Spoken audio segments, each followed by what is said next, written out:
Vamos a continuar leyendo el Anti-Turing de Friedrich Engels. Estamos en la primera parte, Filosofía. Capítulo 3. División, a priorismo. La filosofía, según el señor Turing, es el desenvolvimiento de la más alta forma de conciencia del mundo y de la vida. Comprende en su más amplio sentido los principios de todo saber y de todo querer. Desde que se ofrece a la conciencia humana cierto número de conocimientos o de tendencias o un grupo de seres, los principios devienen necesariamente objeto de la filosofía.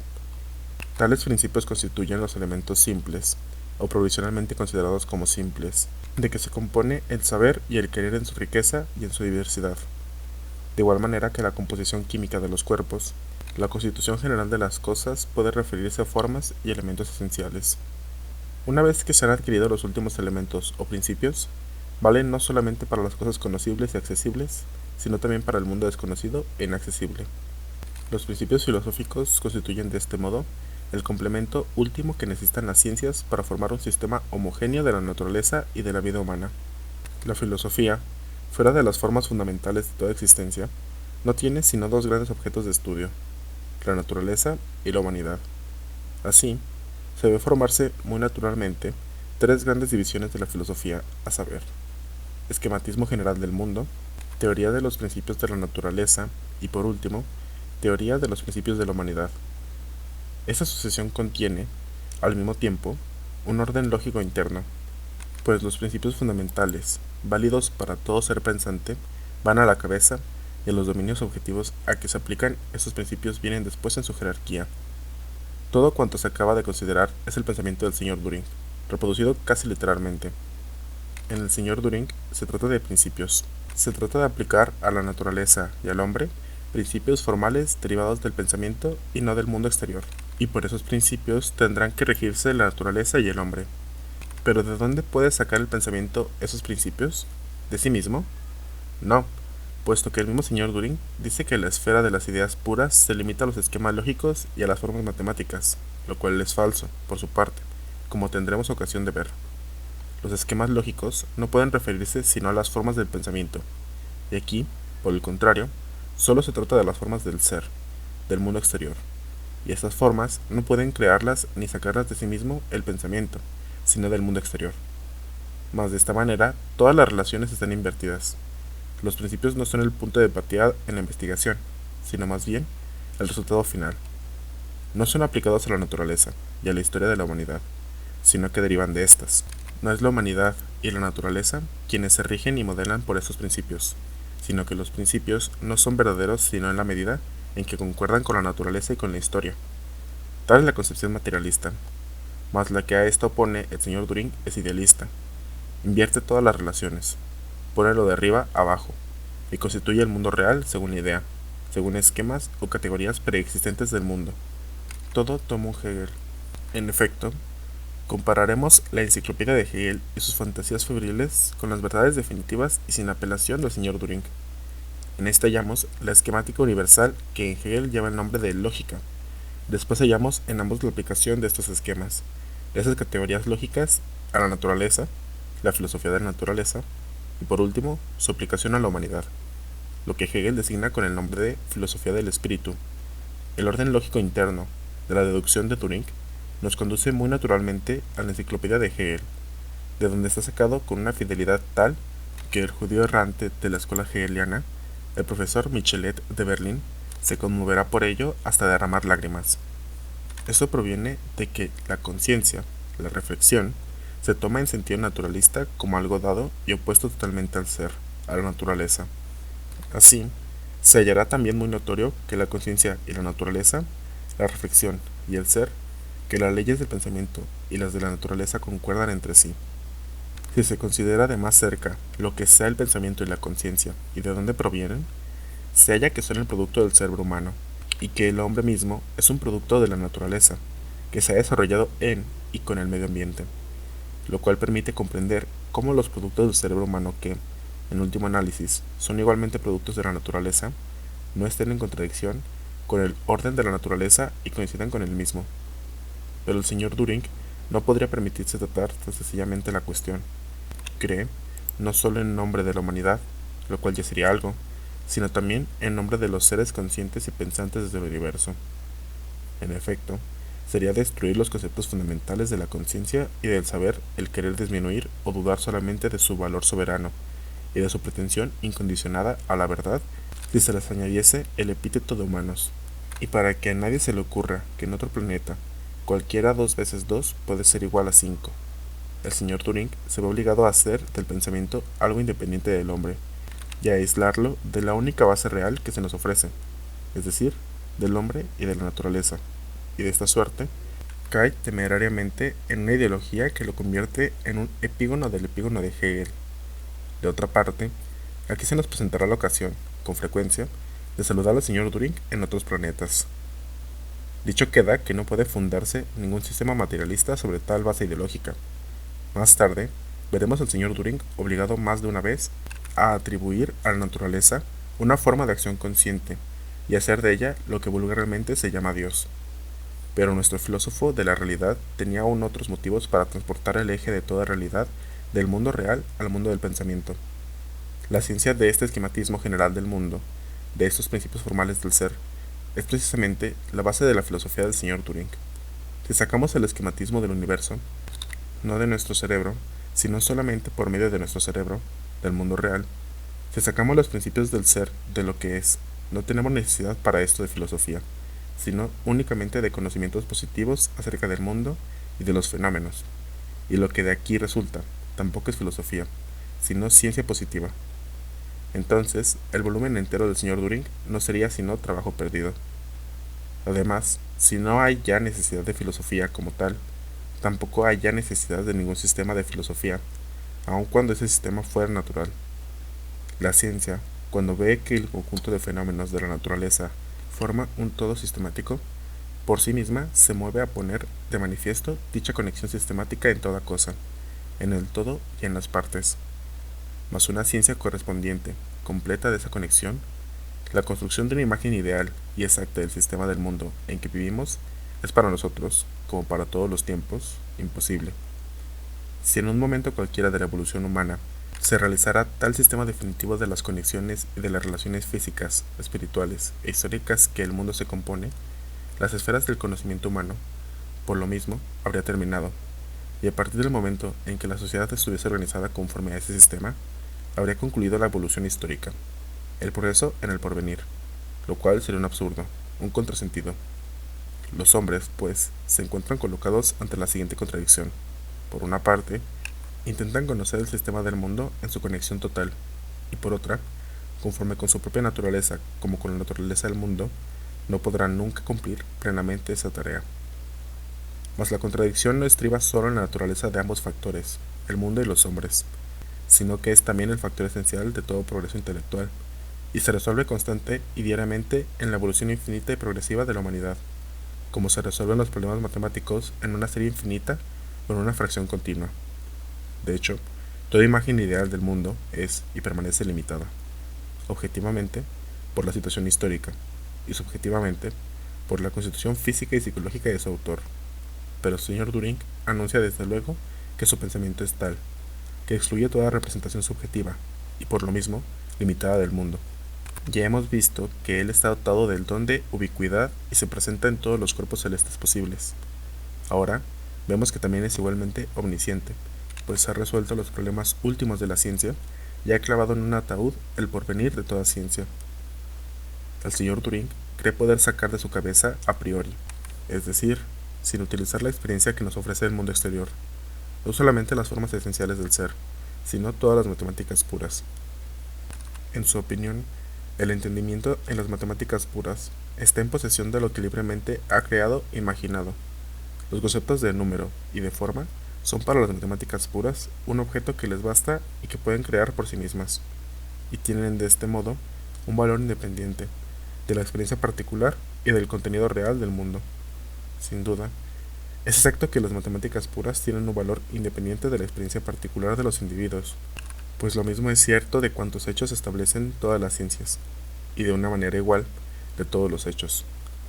Los polos magnéticos, la composición del agua en hidrógeno y oxígeno, el hecho de que Hegel ha muerto y de que el señor Turing vive, son independientes de mi experiencia, o de la de otros individuos, e independientes aún de la experiencia del señor Turing.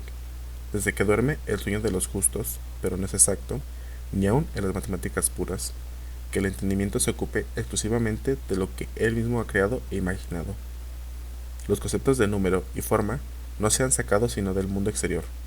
Los 10 dedos con los cuales los hombres han aprendido a contar, a efectuar la primera operación aritmética, son todos los que se quieran, salvo una libre creación del entendimiento.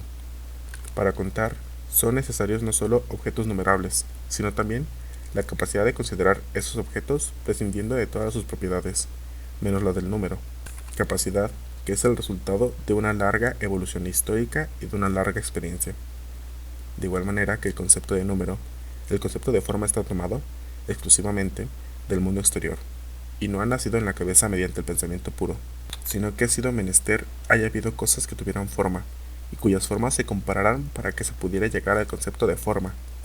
Las matemáticas puras tienen por objeto las formas espaciales y las relaciones cuantitativas del mundo exterior, materia por consecuencia muy real.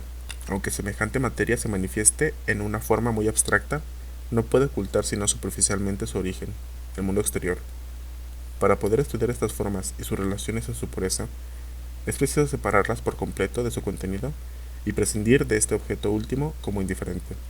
De este modo se obtienen puntos sin dimensiones, líneas sin ancho ni grueso, A y B, X y Y, constantes y variables, para llegar, en último término, a cuanto verdaderamente constituye una libre creación del entendimiento, a saber, las cantidades imaginarias, y aun el hecho de que se deduzcan en apariencia magnitudes matemáticas unas de otras, no prueba su origen a priori, sino únicamente su conexión racional.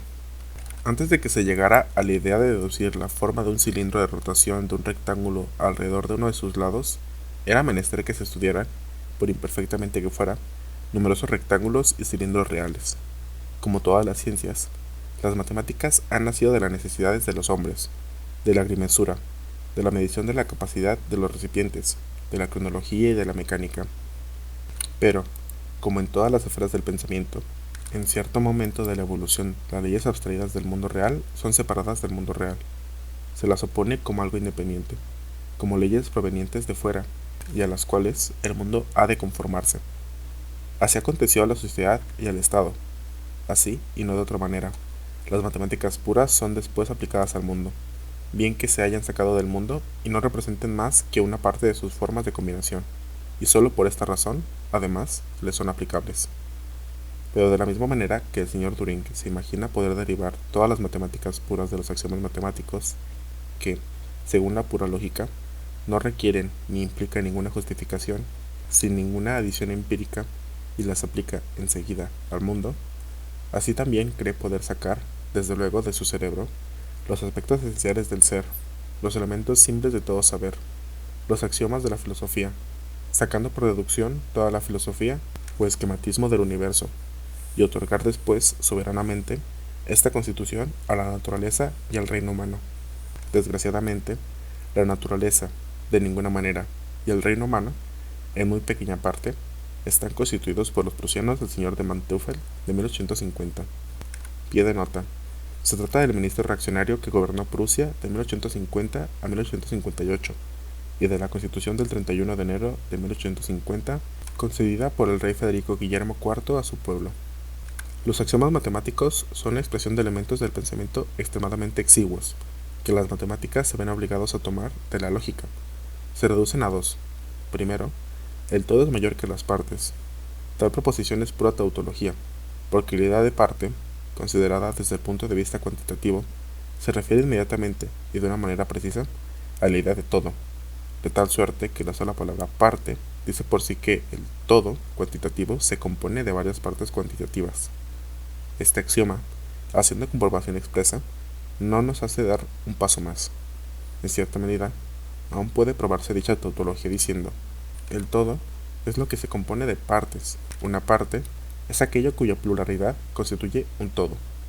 En consecuencia, la parte es más pequeña que el todo.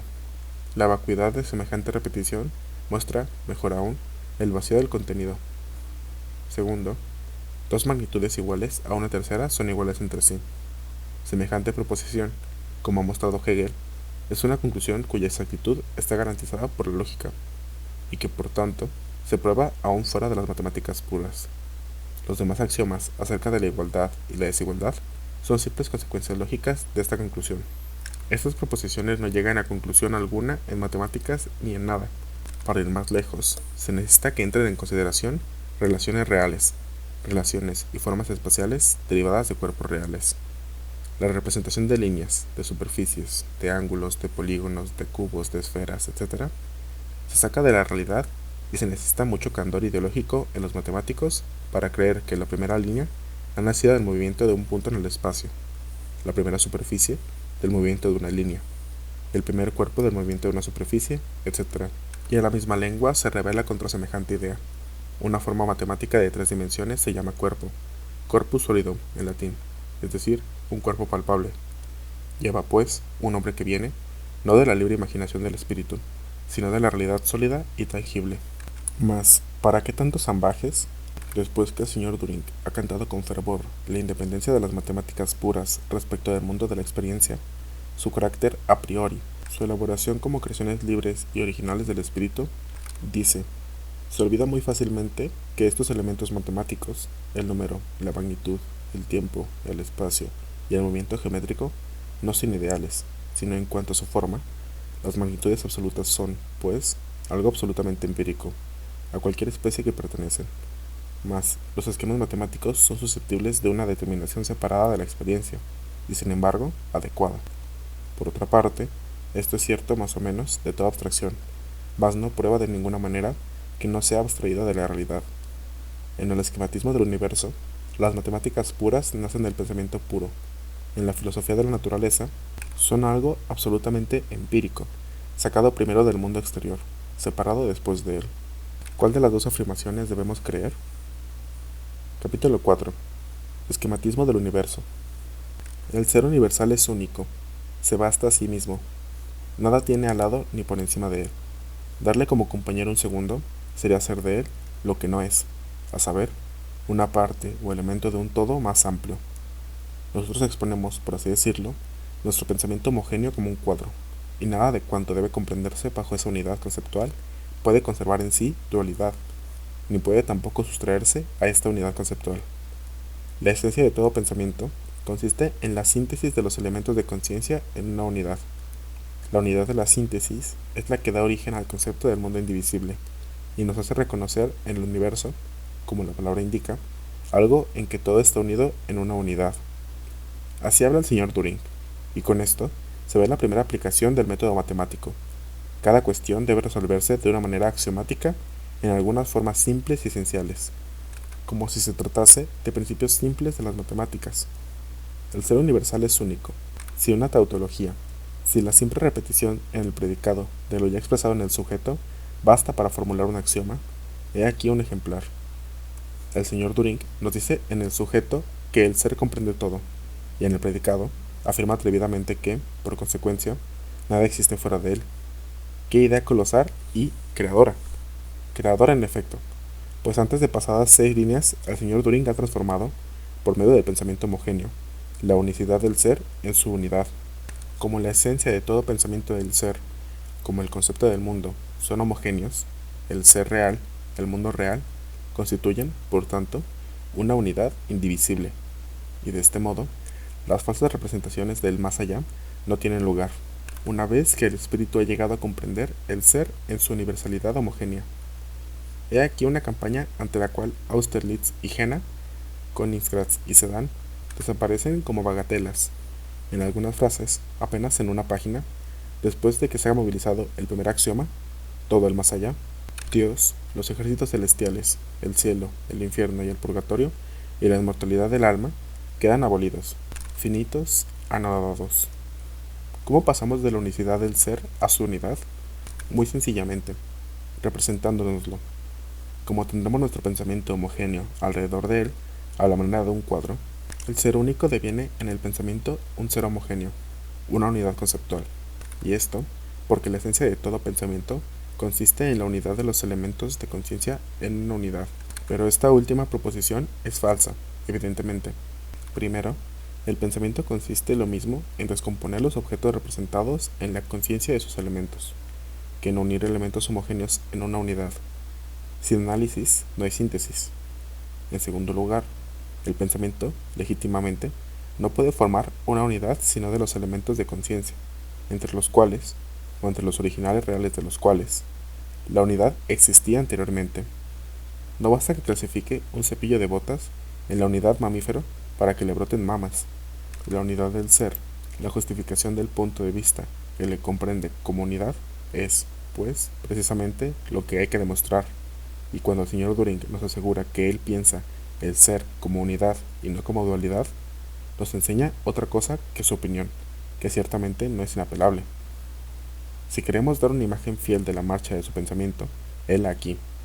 Comienzo por el ser. Pienso, pues, el ser.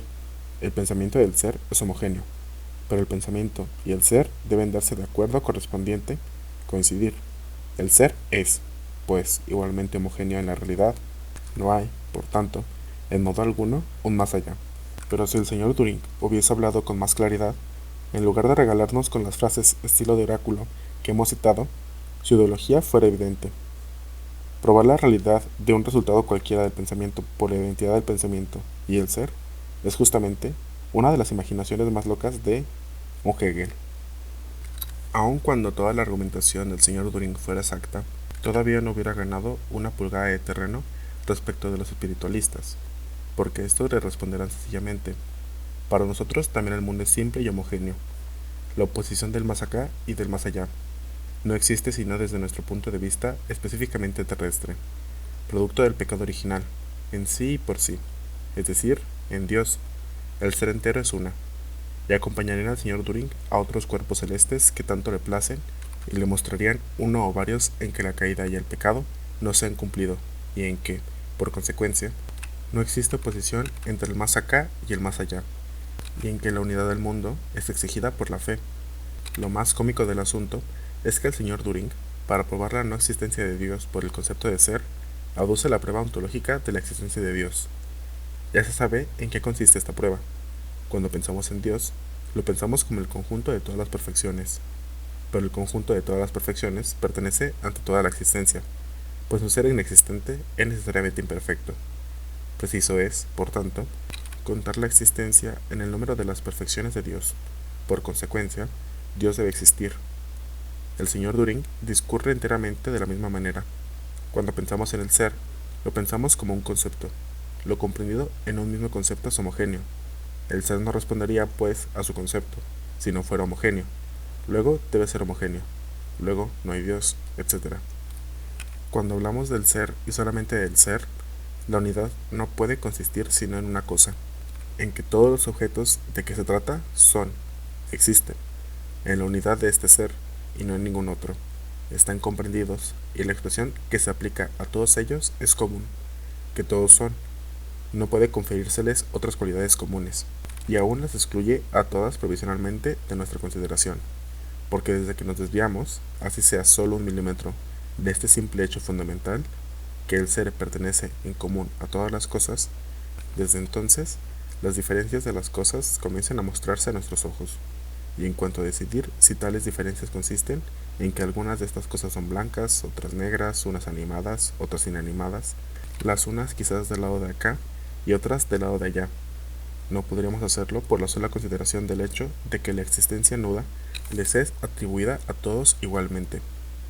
La unidad del mundo no consiste en su existencia, aunque su existencia sea la condición de su unidad, puesto que evidentemente es preciso que sea antes de poder ser uno. Por lo demás, el ser, en sí mismo, es un problema a partir del límite de nuestro horizonte.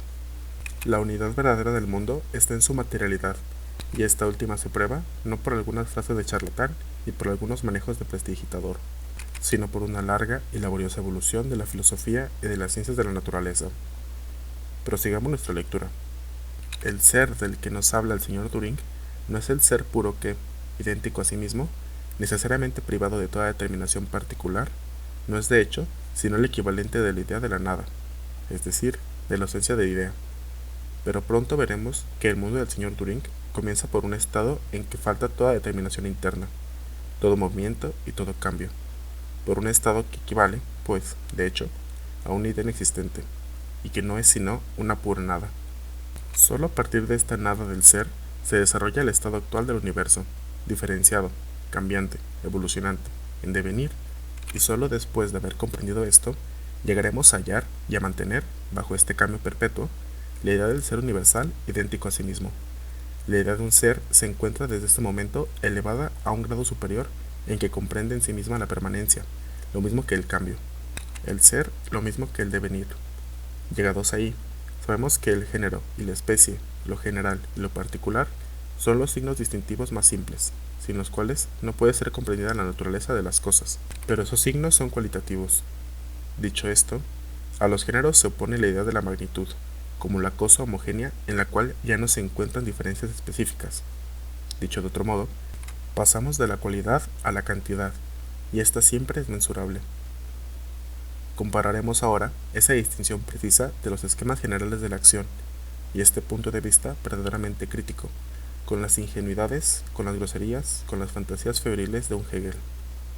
Vemos que la lógica de Hegel comienza por el ser, como el señor Düring, que el ser se manifiesta como nada, como el señor Düring, que de esta nada se pasa al devenir, cuyo resultado es la existencia, es decir, una forma más elevada, más rica del ser, todo como el señor Düring.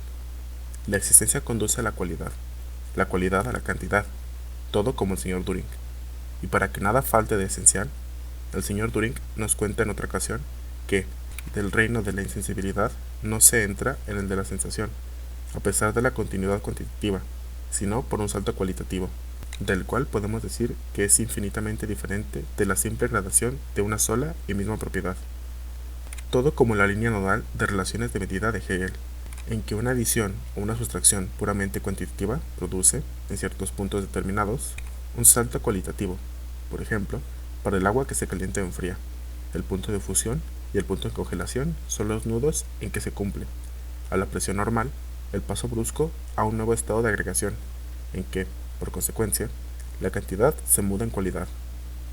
Nuestro estudio ha intentado llegar hasta el fondo de las cosas, y en la raíz de los profundos esquemas fundamentales del señor Düring ha encontrado las fantasías febriles de un Hegel, las categorías de la lógica de Hegel, primera parte, teoría del ser, deducidas rigurosamente según el antiguo método hegeliano, el plagio apenas velado. Y no contento con haber tomado a aquel de sus predecesores que más ha calumniado, la teoría del ser, el señor Düring tiene el valor, después de dar él mismo anteriormente ese ejemplo de transmutación brusca de la cantidad en cualidad, tiene valor, digo, para escribir, respecto de Marx, que es cómico el verle invocar esta idea confusa y nebulosa de Hegel, de que la cantidad se muda en cualidad. Idea confusa y nebulosa. ¿Quién, pues, se muda en tal caso? ¿Y quién es cómico, señor Düring? Todas estas hermosas cositas no son, pues, como se nos había anunciado, establecidas de una manera axiomática, sino simplemente introducidas desde fuera, de la lógica de Hegel. Y tan verdad es esto, que en todo el capítulo no podría cogerse ni sombra de razonamiento consecuente, y seguido que no se haya tomado de Hegel, de suerte que todo se reduce a una fría y vacua rapsodia respecto del espacio y el tiempo, la permanencia y el cambio. Hegel pasa del ser a la esencia, a la dialéctica.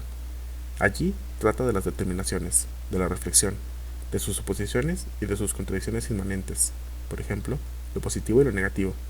Después llega a la causalidad, o relación de la causa y el efecto, y termina tratando de la necesidad. El señor Düring hace exactamente lo mismo, lo que Hegel llama teoría de la esencia.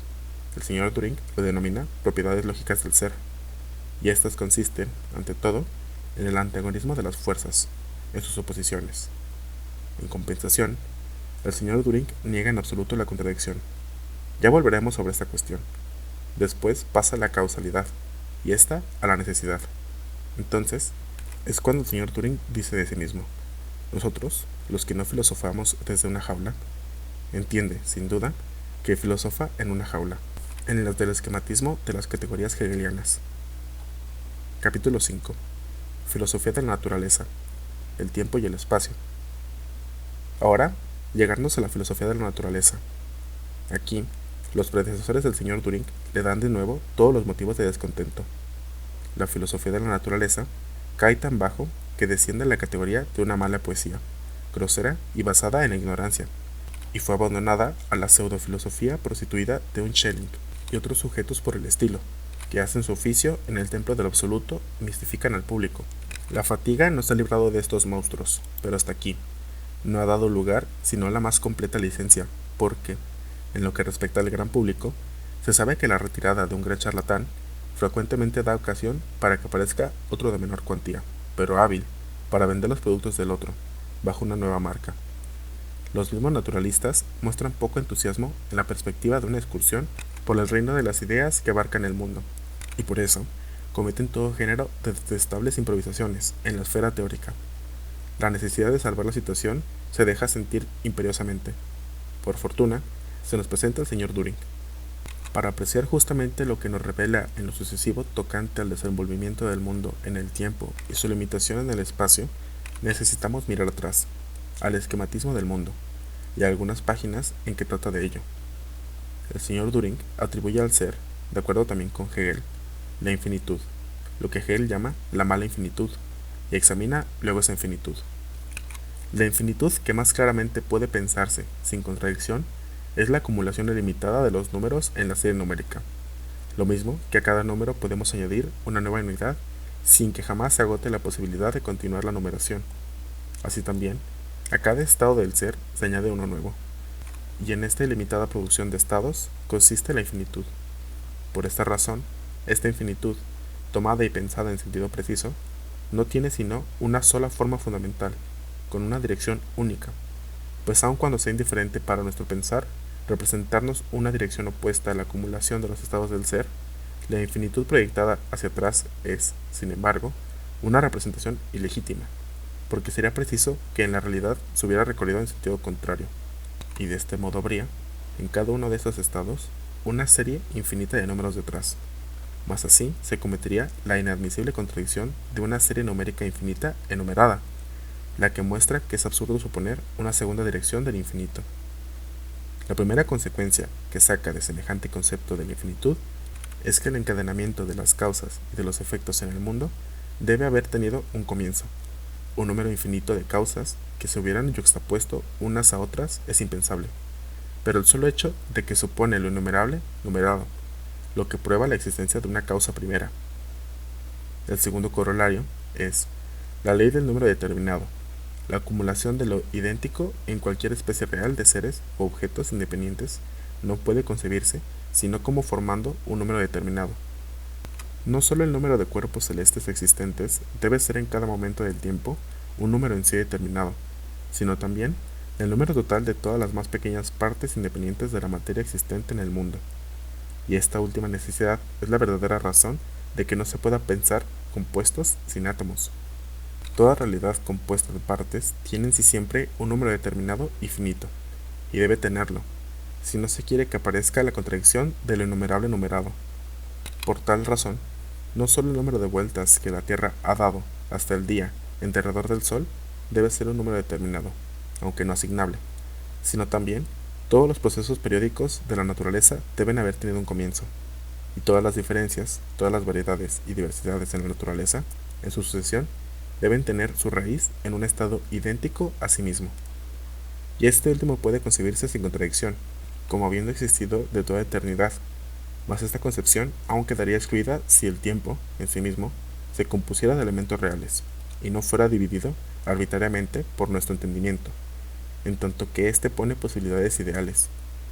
De otro modo, se da el contenido real y diverso del tiempo. El tiempo en la medida en que realmente está lleno de sucesos o acontecimientos tales que puede distinguirse, y las existencias que se colocan en el tiempo, por lo mismo que son distintas, son susceptibles de ser numeradas. Pensemos un estado sin cambio, y que en su perfecta identidad consigo mismo no ofrece ninguna diferencia, ninguna sucesión. El concepto más restringido del tiempo deviene en tal caso la idea más general del ser. Imposible formarse idea de la acumulación de una duración vacía. Así habla el señor Turing, y no está poco orgulloso de la importancia de sus descubrimientos, pues espera que, al menos no se los considere como verdades sin importancia, y más tarde añade que se recuerde el método sumamente sencillo por el cual nosotros hemos dado a los conceptos del infinito, y a su crítica un alcance hasta aquí desconocido, purificación y profundidad de conceptos que dan al presente un sentido tan sencillo a los elementos del tiempo y del espacio universales. Nosotros hemos dado purificación y profundidad que datan del presente. Pero, ¿quiénes somos nosotros? ¿Cuál es este presente? ¿Quién ha profundizado y purificado? Tesis. El mundo ha tenido un comienzo en el tiempo, y en cuanto al espacio, está igualmente contenido en límites. Prueba, admítase, en efecto, que el mundo no ha tenido comienzo en el tiempo. A cada momento dado del tiempo, una eternidad ha transcurrido, y al mismo tiempo, una serie infinita de estados sucesivos de cosas en el mundo. Pero la infinitud de una serie consiste precisamente en que nunca puede ser acabada por una síntesis sucesiva. Una serie del mundo infinita y transcurrida es, pues, imposible, y en consecuencia, un comienzo del mundo es condición necesaria de su existencia, que es lo que ante todo nos proponíamos demostrar. Respecto de lo segundo, admitiendo de nuevo la tesis contraria, el mundo será un todo, dado e infinito de objetos existentes simultáneamente.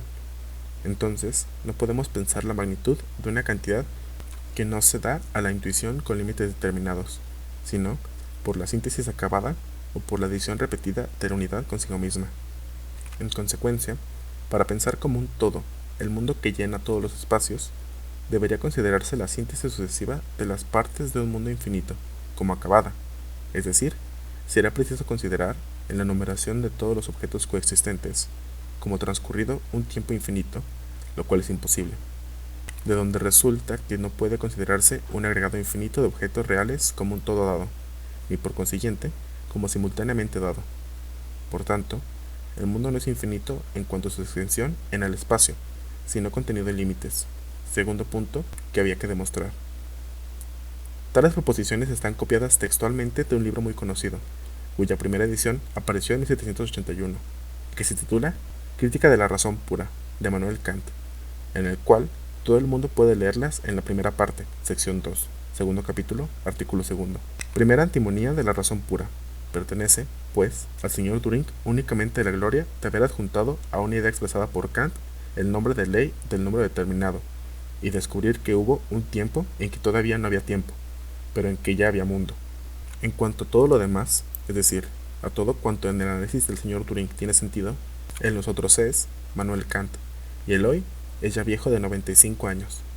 Ciertamente, he aquí lo que es sumamente simple, y es algo admirable ese alcanzable hasta hoy conocido. Pero Kant no presenta de ninguna manera la tesis citada como definitivamente fundada por su prueba. Muy por el contrario, en la página de enfrente sostiene, y prueba lo contrario, que el mundo no tiene comienzo en el tiempo, ni fin en el espacio, y que la antinomía, la contradicción insoluble, consiste en que puede probarse lo uno como lo otro. Gentes ordinarias quizás habrían sentido algunos escrúpulos viendo que un hombre como Kant encontraba en este caso una dificultad insoluble, pero no. Nuestro atrevido fabricante de resultados y teorías enteramente originales copia, sin poner comillas, cuanto puede servirle de la antinomía de Kant, y echa a un lado lo demás. El problema en sí mismo se resuelve muy sencillamente. Desde luego, como indica el mismo sentido de las palabras. La eternidad en el tiempo, la infinitud en el espacio, consiste en no tener fin en ningún sentido, ni por delante ni por detrás, ni en alto ni en bajo, ni a la derecha ni a la izquierda. Esta infinitud es cosa distinta de una serie infinita, porque ésta comienza siempre por la unidad, o en un primer miembro. La representación de serie es inaplicable a nuestro objeto, como se ve al punto que se aplica al espacio. La serie infinita, reducida especialmente, es la línea que va al infinito, a partir de un punto determinado en una dirección determinada. Ahora bien, ¿expresa eso, en alguna manera, la infinitud del espacio? Muy al contrario, basta tirar 6 líneas a partir de un punto único en 3 direcciones divergentes, para comprender las dimensiones del espacio. Tendremos de este modo 6 de estas dimensiones. Kant lo vio también que no transportó su serie numérica al mundo espacial, sino indirectamente, por cierto sesgo. Por el contrario, el señor Turing nos fuerza a admitir 6 dimensiones en el espacio, y al punto no encuentra bastantes palabras para expresar su indignación contra el misticismo matemático de Gauss, que no quería contentarse con las 3 dimensiones ordinarias del espacio. Aplicada al tiempo, la línea o serie infinita de unidades en 2 direcciones tiene cierta significación metafórica, pero si nos representamos el tiempo como una magnitud contada a partir de la unidad o como una línea tirada a partir de un punto determinado, decimos por eso mismo que el tiempo ha tenido un comienzo. Suponernos precisamente lo que sería menester demostrar. Así, damos a la infinidad del tiempo el carácter de una infinitud unilateral, de una semi-infinitud. Ahora, esto es una contradicción en sí, y precisamente lo contrario de una infinitud pensada sin contradicción. y no podemos salir de tal contradicción sino admitiendo que la unidad de que partimos para contar la serie, o el punto a partir del cual comenzamos a medir la línea, son una unidad arbitrariamente elegida en la serie, a un punto cualquiera de la línea, y tales que sea indiferente para la línea o para la serie saber a dónde los transportamos.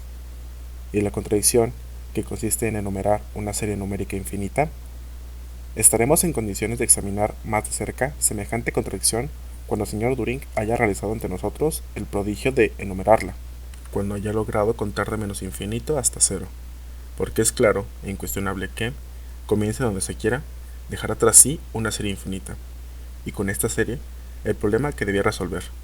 Invierta solamente su propia serie infinita, 1 más 2 más 3 más 4, o trate, comenzando por el fin infinito, de contar hasta 1. Evidentemente, es la tentativa de un hombre que no ve nada de lo que se constituye la cuestión. Más aún, cuando el señor Turing afirma que la serie infinita del tiempo transcurrido es enumerada, afirma al propio tiempo que el tiempo tiene un comienzo, porque sin eso no podría de ninguna manera comenzar a enumerar. Por tanto, pues, introduce subrepticiamente como postulado cuanto es preciso demostrar. La idea de la serie infinita numerada, dicho de otro modo, la ley universal del número determinado de Turing es, pues, una contradicción in adjecto. Implica una contradicción y una contradicción absurda. La cosa es muy clara. Una infinitud que tiene un fin sin tener un comienzo no es más ni menos infinita que la infinitud que tiene un comienzo sin tener fin. El menor sentido dialéctico habría debido hacer comprender al señor Turing que comienzo y fin son dos cosas necesariamente unidas como el polo norte y el polo sur, y que si suprime el fin, el principio es quien deviene el fin, el único fin de la serie. Y recíprocamente, semejante confusión sería imposible sin el hábito que tienen los matemáticos de operar con series infinitas. Como en matemáticas es menester partir de lo determinado, de lo finito, para llegar a lo indeterminado, a lo finito, preciso es que todas las series matemáticas, positivas o negativas, comiencen en la unidad, sin lo cual es imposible calcular con series.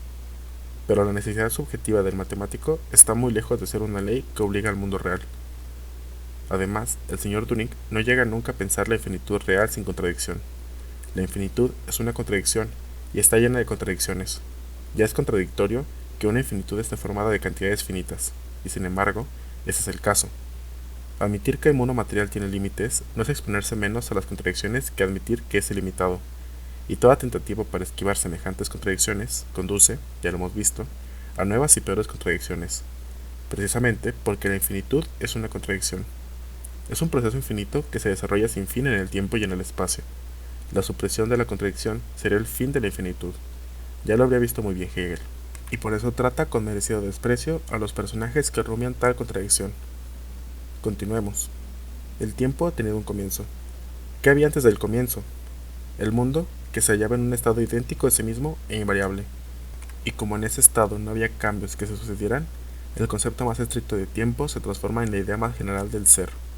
Desde luego, nos es enteramente indiferente saber qué conceptos se transforman en la cabeza del señor Turing. No se trata del concepto de tiempo, sino del tiempo real, del cual no se desembarazará el señor Turing tan fácilmente. En segundo lugar, que el concepto de tiempo se transforme en la idea más general del ser, eso no nos hace adelantar un paso en la cuestión, porque las formas esenciales de todo ser son el espacio y el tiempo, y un ser fuera del tiempo es un absurdo tan grande como fuera del espacio. El ser de Hegel, cuyo pasado se ha desenvuelto de un modo intemporal, y el ser inmemorial neoschellingiano son ideas racionales cuando se las compara a la idea de ese ser fuera del tiempo. Así, el señor Turing marcha prudentemente en su trabajo. Habla claro del tiempo, pero de un tiempo tal que en el fondo no podría llamarse tiempo, porque el tiempo no se compone de partes reales, y solo nuestro entendimiento introduce divisiones arbitrarias, porque solo un tiempo realmente lleno de hechos, susceptibles de ser distinguidos, puede ser contado, porque de otro modo no podría descubrirse lo que puede significar la acumulación de una duración vacía. Mas poco importa lo que significa esa acumulación. La cuestión es saber si el mundo, en el estado en que aquí suponemos, atraviesa una duración de tiempo. Ya sabíamos que no se obtiene ningún resultado midiendo semejante duración sin contenido, lo mismo que tomando medidas sin objeto y sin finalidad en el espacio vacío. Y justamente, porque es fastidioso el procedimiento, Hegel llama a esta infinitud la mala infinitud. Según el señor Turing, el tiempo solo existe por el cambio, y no el cambio en y por el tiempo. Pero si el tiempo no fuera distinto e independiente del cambio, no se le podrá medir por el cambio, pues en todo caso es preciso que el instrumento de medida sea diferente de la cosa que se le mide, y el tiempo en que no se produjesen cambios susceptibles de ser conocidos está muy lejos de no ser ningún tiempo. Es más bien el tiempo puro no afectado por mezclas extrañas, y por consecuencia, el tiempo verdadero, el tiempo como tal. En efecto, cuando queremos comprender la idea de tiempo en toda su pureza, fuera de todas las mezclas extrañas que no le convienen, nos vemos obligados a apartar como extraños todos los acaecimientos diversos que se producen simultánea y sucesivamente en el tiempo y a representarnos de ese modo un tiempo en que nada acontece. Y no por eso hemos hecho desaparecer, de modo alguno, la idea del tiempo, en la idea general del ser. Al contrario, solo por esto hemos llegado a la idea pura del tiempo. Pero todas estas contradicciones y estas imposibilidades no son sino simples bagatelas al lado de la caótica confusión en que se mete el señor Turing con su estado primitivo del mundo idéntico a sí mismo. Porque, si el mundo ha estado siempre en un estado tal que en él no se producía absolutamente ningún cambio, ¿cómo de semejante estado pudo pasar al cambio? Lo que absolutamente no cambia, lo que sobre todo se halla en tal estado de toda eternidad, no puede de manera alguna salir de sí mismo para pasar al estado de movimiento y de cambio. Es preciso, pues, que de fuera del mundo, haya venido un primer impulso que lo pusiera en movimiento, y como se sabe, el primer impulso no es sino otro nombre de Dios. Este Dios, más allá que el señor Turing pretendía haber eliminado también en su esquematismo del universo, lo reintroduce, recabados y profundizados, en su filosofía de la naturaleza. Pasemos. El señor Turing dice, cuando una magnitud pertenece a un elemento permanente del ser, permanece invariable en su cantidad determinada. Esto es verdad de la materia y de la fuerza mecánica. La primera proposición nos muestra, se ha dicho de paso, un preciso ejemplo de la grandilocuencia axiomática y tautológica del señor Turing. Cuando una magnitud no cambia, permanece idéntica. Así, la cantidad de fuerza mecánica que existe en el universo permanece eternamente la misma. Pasemos sobre el hecho de que en la medida en que esto es exacto, ha sido sabido y dicho por Descartes hace ya cerca de 3 siglos, que en las ciencias de la naturaleza, la teoría de la conservación de la fuerza se difunde por todas partes hace 20 años, y que, por último, el señor Turing, limitándola a la fuerza mecánica, está muy lejos de perfeccionarla. Pero, ¿dónde estaba la fuerza mecánica en el tiempo del estado sin cambio? A esta cuestión, el señor Turing rehúsa obstinadamente contestar. ¿Dónde, señor Turing, se encontraba entonces esa fuerza mecánica que eternamente permanece igual a sí misma? ¿Y qué hacía? Contestación. El estado primitivo del universo, o más precisamente, de una materia invariable, libre de modificaciones de estado acumuladas en el tiempo, es una cuestión que no puede ser eludida sino por una inteligencia que ve en la automutilación de su fuerza de generación la suprema sabiduría. Así pues, o bien aceptáis a ciegas mi estado primitivo invariable, o bien yo, el prolífico señor Turing, diré que sois eneucos intelectuales. Esta amenaza puede horrorizar a muchas gentes, pero nosotros, que nos hemos visto ya algunos ejemplos de la virtud prolífica del señor Turing, nos permitiremos dejar sin más contestación esa elegante injuria para volver a preguntarle. Pero señor Turing, si hacéis el favor, ¿qué ocurre con la fuerza mecánica? El señor Turing se queda inmediatamente perplejo. Sin duda, balbucea. La identidad absoluta de este estado límite primitivo no ofrece en sí misma principio de transición. Por tanto, recordamos que lo propio acontece en el fondo por cada anillo nuevo, por pequeño que sea, de esa cadena de la existencia que conocemos. Quien quiera, pues, suscitar dificultades en el caso fundamental propuesto, debe apercibirse para no ahorrárselas en las circunstancias menos aparentes. Además, es posible intercalar estados intermedios en gradación progresiva, y de este modo volver a descender, por el puente de la continuidad, hasta la extinción de la sucesión de los fenómenos, sin duda, ateniéndonos a las ideas consideradas en sí mismas. Semejante continuidad no nos permite superar la idea primitiva y esencial, pero para nosotros es la forma misma de todo orden necesario y de todos los tránsitos que no son conocidos, de suerte que tenemos derecho a utilizarla también como intermedio entre el equilibrio primero y su ruptura. Pero si pensamos ese equilibrio, por así decirlo, inmóvil, según las ideas admitidas al presente sin gran dificultad, en la mecánica sería enteramente imposible decir cómo la materia ha podido alcanzar el cambio. Además de la mecánica de las masas, habría aún una transformación del movimiento de las masas en movimiento de partes muy pequeñas, pero en cuanto a saber cómo se produce tal transformación, No tenemos todavía a nuestra disposición principio general que lo explique, y no hay por qué maravillarse, pues, si estos fenómenos se pierden algo en la oscuridad. He aquí lo que el señor Turing tiene que decirnos, y ciertamente sería menester ver no solamente en la automutilación de nuestra fuerza de generación, sino en la fe ciega del carbonero, la suprema sabiduría para contentarnos con semejantes frases y fuegos fautos, verdaderamente lamentables. Ya el propio señor Turing reconoce que la identidad absoluta no puede por sí misma llegar al cambio. El equilibrio absoluto, por sí mismo, no tiene medio absoluto para pasar al cambio. ¿Qué sucede, pues? Tres falsedades. Primeramente, se nos dice cuán difícil es mostrar el tránsito de cualquier minúsculo eslabón al que le sigue, en la cadena bien conocida de la existencia. Como se ve, el señor Turing toma a sus lectores por chicos de teta. Mostró las relaciones de los más minúsculos anillos de la cadena de la existencia y el paso de uno a otro, constituye precisamente la obra de las ciencias de la naturaleza, y si la explicación no fue clara, nadie, ni aun el señor Turing, piensa explicar el movimiento observado por la nada, sino por la transmisión, la transformación o propagación de un movimiento precedente. Mas en este caso, se trata, en opinión del propio señor Turing, de hacer surgir el movimiento de la inmovilidad, y por consecuencia, de la nada. En segundo lugar, tenemos el puente de la continuidad. Sin duda, desde el punto de vista puramente conceptual, la dificultad no está resuelta, pero, sin embargo, tenemos derecho para utilizar la continuidad como intermedio entre la movilidad y el movimiento. Por desgracia, la continuidad de la inmovilidad consiste en no moverse. ¿Cómo, pues, se puede hacer movimiento de la continuidad? Es un misterio impenetrable, y aun cuando el señor Turing dividiera su paso de la nada de un movimiento al movimiento universal en una infinitud de partes pequeñas, y aun cuando atribuyeran a tal paso una duración tan larga como quisiera, no habríamos adelantado una 10 milésima de milímetro, de nada.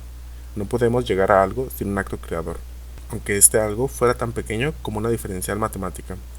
El puente de la continuidad no es, pues, ni aún un puente de los asnos. Solo el señor Turing puede pasarlo.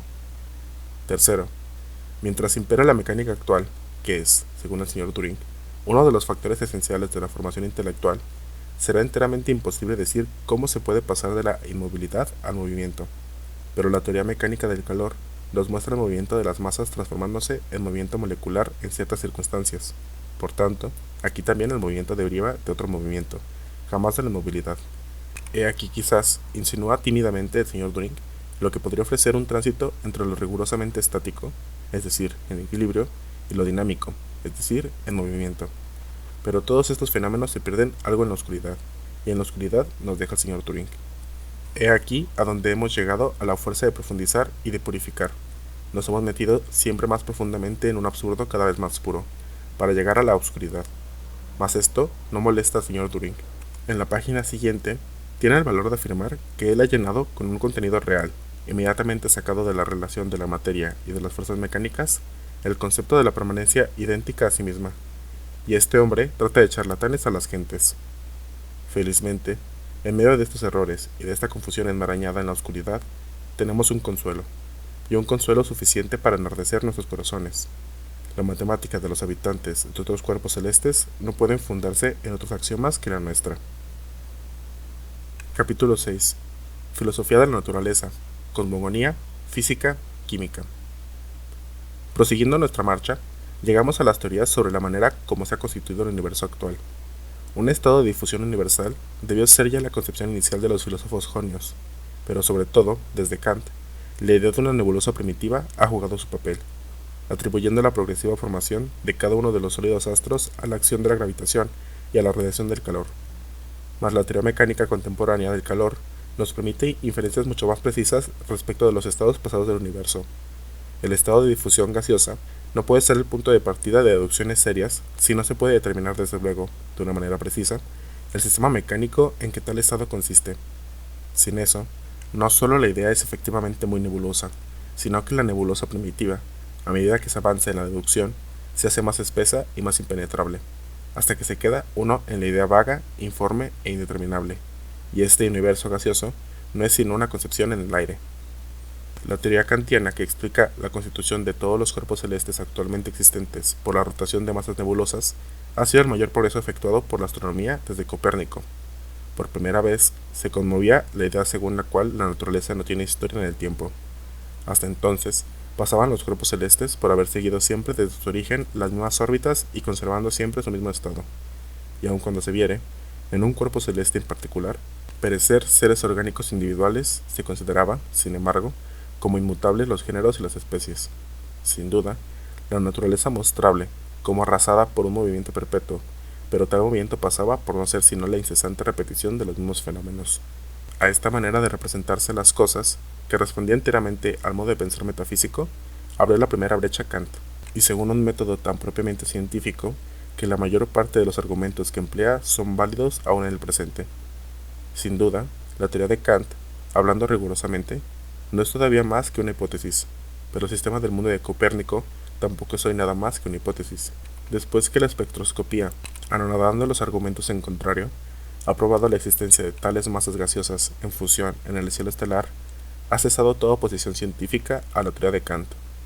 El señor Düring tampoco puede acabar de construir el mundo sin imponer un estado de nebulosidad semejante, pero se venga de esta desgracia pidiendo que se le muestre el sistema mecánico dado en esa nebulosa, y como eso no es posible, aplasta la nebulosa con todo género de epítetos despectivos. Desgraciadamente, la ciencia hoy no puede designar ese sistema a satisfacción del señor Düring, ni es capaz tampoco de responder mucho a otras cuestiones. Si se le pregunta por qué las ranas no tienen cola, hasta ahora solo se podría contestar, porque la han perdido. Si enardecido se dijese que esta idea de la pérdida de la cola, que no se determina precisamente, no es sino una idea vaga e informe, una concepción en el aire, todas estas aplicaciones de la moral a las ciencias naturales no nos sería adelantar un paso. Estas expresiones pesarosas, estas señales de descontento, pueden tener lugar en cualquier punto y momento, y precisamente por eso, nunca, ni en parte alguna, se han aplicado. ¿Qué impide lo sumo, pues, al señor Düring descubrir el sistema mecánico de la nebulosa primitiva? Felizmente, sabemos que la nebulosa de Kant está muy lejos de confundirse con un estado absolutamente idéntico del medio universal, o dicho de otro modo, con el estado de la materia idéntica a sí misma. Tanto mejor para Kant que, contentándose con poder remontar de los cuerpos celestes actualmente existentes a la nebulosa, no tenía la menor sospecha del estado de la materia idéntica a sí misma.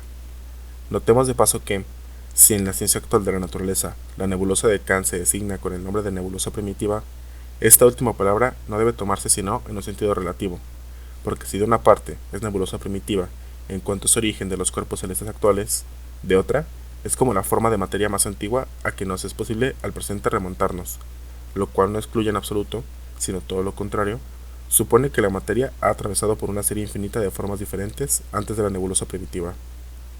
Y en esto ve el señor Düring su superioridad. Mientras que nos vemos obligados con la ciencia a detenernos provisionalmente en la nebulosa primitiva, igualmente provisional, su ciencia de la ciencia le permite subir mucho más alto, hasta ese estado del medio universal que no podría concebirse ni como puramente estático en el sentido actual del término, ni como dinámico. Luego, no puede concebirse de ninguna manera. La unidad de la materia y de la fuerza mecánica a la que llamamos medio universal es una fórmula, por así decirlo, lógica y real a la vez, que expresa que el estado de la materia idéntica a sí misma es la condición previa de todos los estados siguientes de evolución que pueden ser enumerados. Visiblemente, no hemos todavía acabado con el estado primitivo de la materia idéntica a sí misma. En este caso, semejante estado se designa como la unidad de la materia y de la fuerza mecánica, y esta unidad como una fórmula a la vez lógica y real.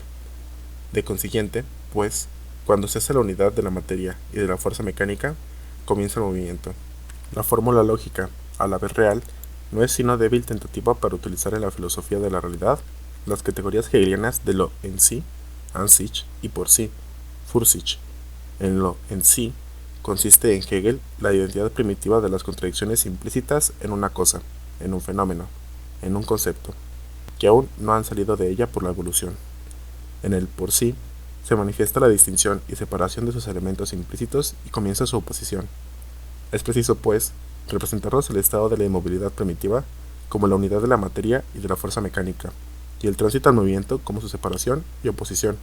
Lo que hemos ganado a la cosa no es la prueba de la realidad de este fantástico estado primitivo, sino únicamente la posibilidad de comprender bajo la categoría hegeliana del an sich y de comprender su desaparición igualmente fantástica bajo la categoría de für sich.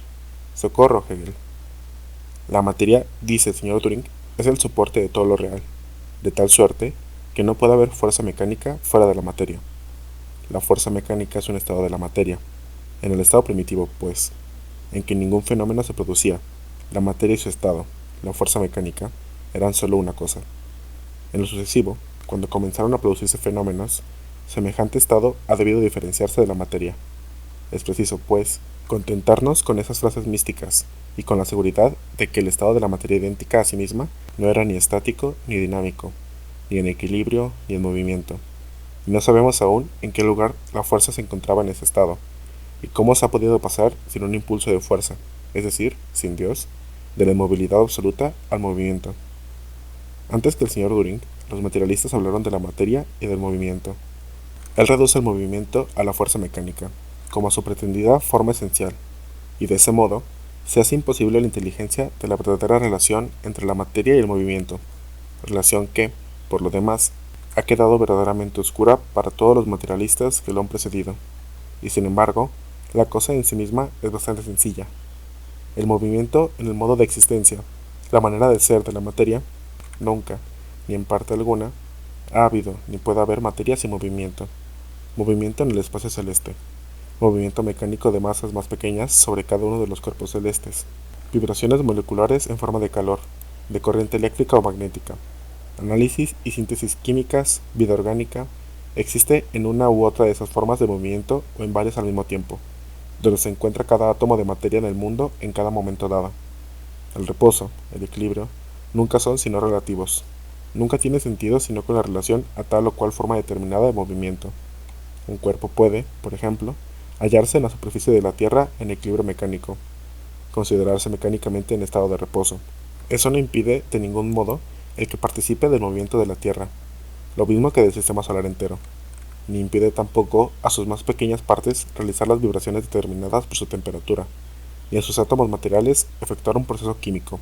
La materia sin movimiento es tan impensable como el movimiento sin materia. ¿De dónde resulta que el movimiento es tan increable e indestructible como la materia misma? De la cual expresa la filosofía de Descartes, al decir que la cantidad de movimiento es siempre constante en el mundo. El movimiento, pues, no podría crearse, pues solamente transmitirse, y cuando se transfiere de un cuerpo a otro se puede, en tanto se transmite, en tanto es activo, considerársele como la causa del movimiento, y en tanto que es transmitido, como pasivo. Al movimiento activo le llamamos fuerza, al movimiento pasivo, manifestación de la fuerza. Evidentemente, pues, la fuerza es igual a su manifestación, puesto que en una y en otra se cumple el mismo movimiento. Representarse un estado de la materia sin movimiento es, por consecuencia, una representación tan vacía como absurda, un puro fantasma de la fiebre. Para llegar a eso, es menester representarse el equilibrio mecánico relativo en que puede hallarse un cuerpo sobre la superficie de la Tierra como en reposo absoluto, y después, hacer extensiva tal representación al universo entero. Sin duda, la cosa es más fácil cuando se reduce el movimiento universal a la simple fuerza mecánica. La ventaja de tal reducción del movimiento a la simple fuerza mecánica consiste en que puede representarse una fuerza como en reposo, como dominada, y por consecuencia, como momentáneamente sin actividad. En efecto, cuando la transmisión del movimiento, como acontece muy frecuentemente, es un fenómeno bastante complicado, de que forman parte cierto número de eslabones intermedios, puede diferirse la transmisión hasta un momento elegido arbitrariamente, omitiendo el último anillo de la cadena.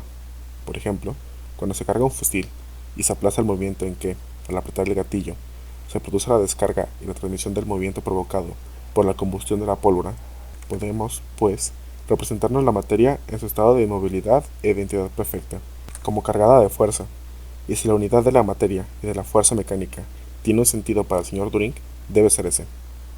Mas tal representación es absurda, porque erige en absoluto y hace extensivo al universo un estado esencialmente relativo, al que nunca está sometido a la vez sin una parte de la materia. Y aun cuando se presidiera de esta objeción, quedaría la dificultad de saber, primeramente, cómo el mundo ha llegado a estar cargado, puesto que hoy no se ven los fusiles que se carguen a sí mismos, y en segundo lugar, qué dedo ha presionado después el gatillo. Por más que digamos y hagamos, volvemos siempre, bajo la dirección del señor Düring, al dedo de Dios. De la astronomía, nuestro filósofo de la realidad pasa a la mecánica y a la física. Se queja de que la teoría mecánica del calor no haya realizado progresos esenciales al cabo de los 30 o 40 años que siguieron a su descubrimiento, a partir del punto a que le había llevado poco a poco el mismo Robert Mayer.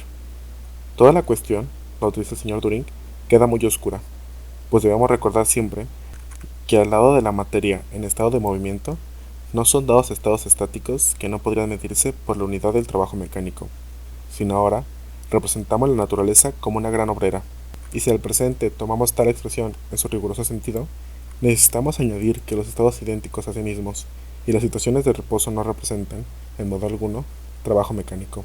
Comprobamos una vez más la ausencia de un puente que conduzca de lo estático a lo dinámico. Y si lo que se llama calor quedó hasta ahora en la teoría mecánica como piedra de escándalo, menester es que reconozcamos que hay en ello una falta que se manifiesta aún mucho más claramente en las aplicaciones cosmológicas de la teoría. Todas estas palabras de oráculo no son sino la expresión de una conciencia turbada que se da cuenta muy bien de que está irremediablemente despistada al querer hacer derivar al movimiento de la inmovilidad absoluta, pero que le da vergüenza llamar en su auxilio al creador de la tierra y de los cielos. Si no puede descubrirse en la misma mecánica, inclusive en la mecánica del calor, el puente de lo estático y lo dinámico, del equilibrio al movimiento, ¿cómo se le podría exigir al señor Turing que descubra el puente que conduce de la inmovilidad al movimiento? Y ve de ahí cómo se zafa elegantemente de un mal paso. En la mecánica ordinaria, el puente de lo estático y lo dinámico es el impulso exterior.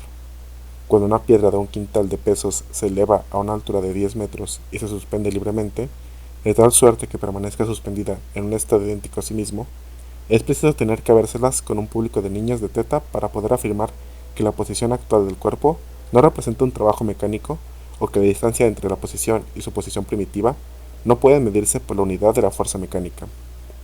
El primero que pase dará a entender, sin gran esfuerzo al señor Turing, que la piedra no ha subido por sí misma a colgarse de la cuerda, y el primer manual de mecánica que la venga a mano le enseñará que si se deja caer la piedra, esta efectuará en su caída el mismo trabajo mecánico que fue necesario para elevarla a la altura de 10 metros.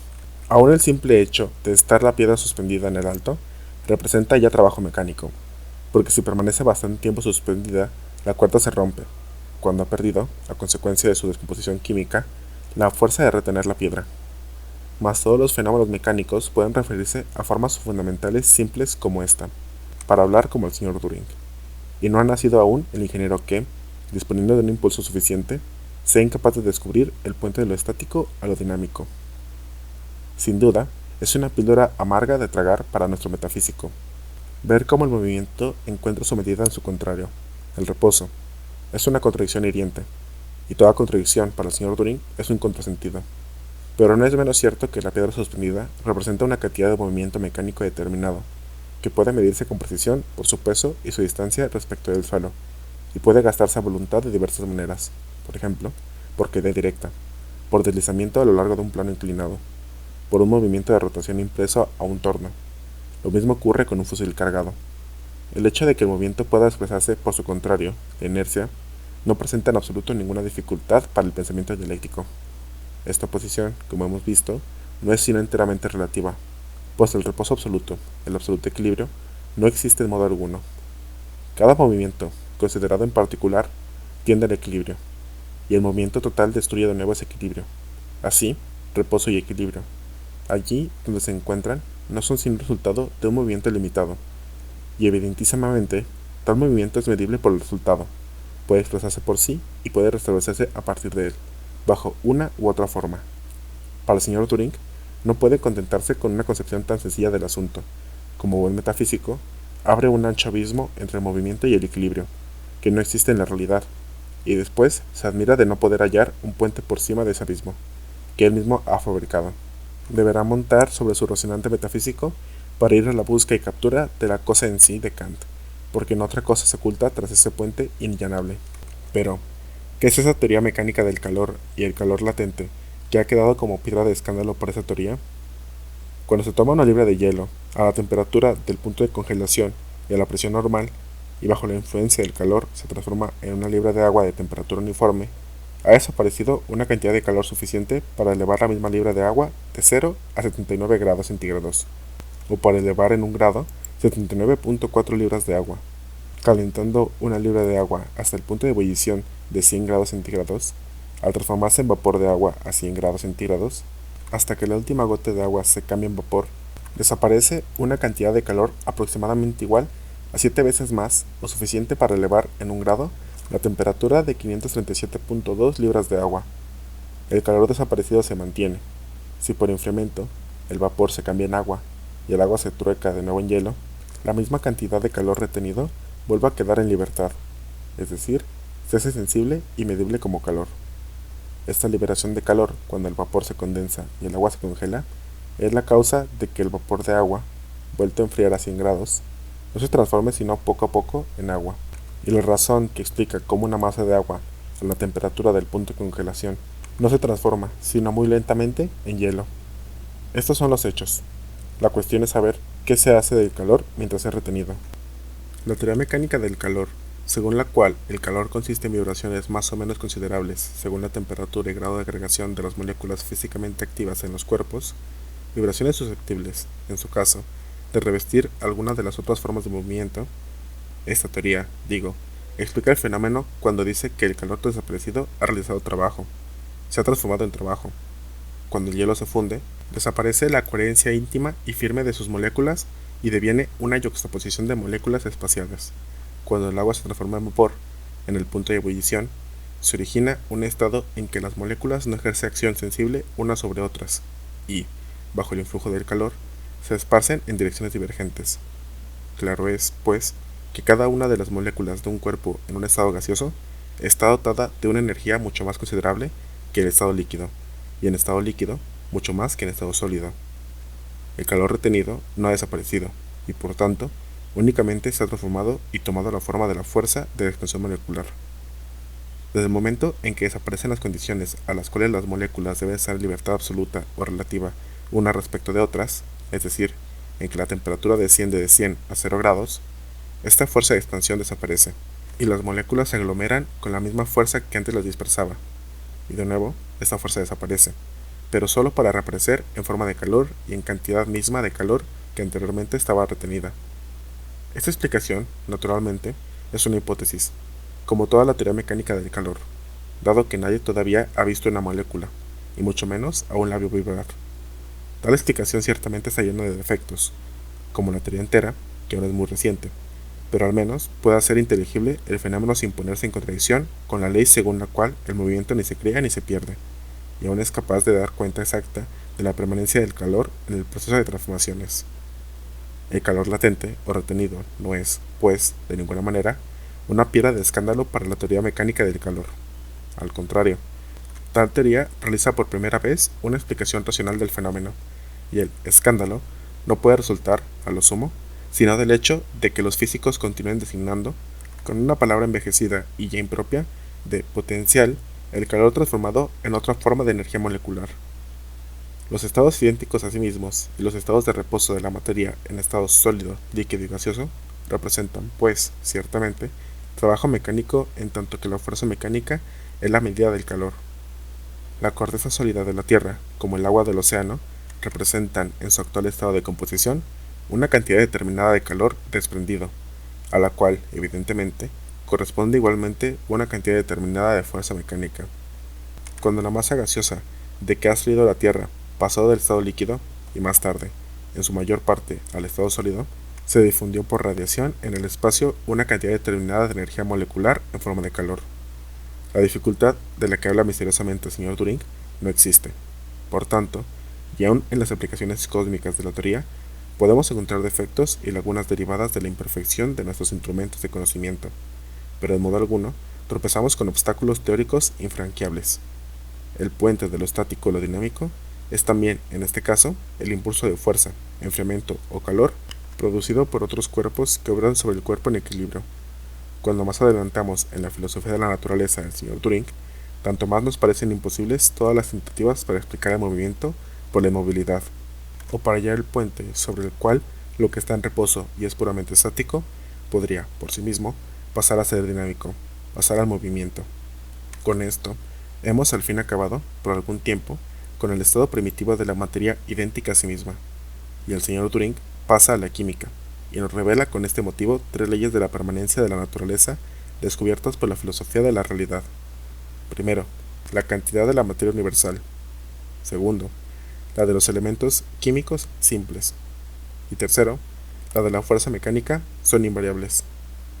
Así, el hecho de que la materia, como sus elementos simples, en la medida en que los tiene, y el movimiento no pueden crearse ni destruirse, tres hechos tan antiguos, tan universalmente conocidos, y cuya expresión es grandemente insuficiente, he ahí los únicos resultados verdaderamente positivos que el señor Turing es capaz de ofrecernos al fin de su filosofía de la naturaleza y del mundo inorgánico, hechos todos que conocemos desde hace ya mucho tiempo, pero lo que no sabíamos es que fueran leyes de permanencia, y como tales, propiedades esquemáticas del sistema de las cosas.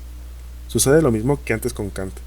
El señor Turing toma una vieja vulgaridad universalmente conocida, pega encima una etiqueta de Turing y llama a la cosa resultados y concepciones esencialmente originales, ideas creadoras del sistema, ciencias que van hasta el fondo de la realidad. Pero no hay por qué desesperarse. Cualesquiera que sean los defectos de la ciencia más profunda y de la mejor organización de la sociedad, hay una cosa que el señor Turing puede afirmar con seguridad. El oro existente en el mundo ha debido existir siempre en igual cantidad, y no ha debido aumentar o disminuir más que la materia universal. Pero lo que no nos dice, por desgracia, el señor Turing, es lo que podríamos comprar con ese oro existente.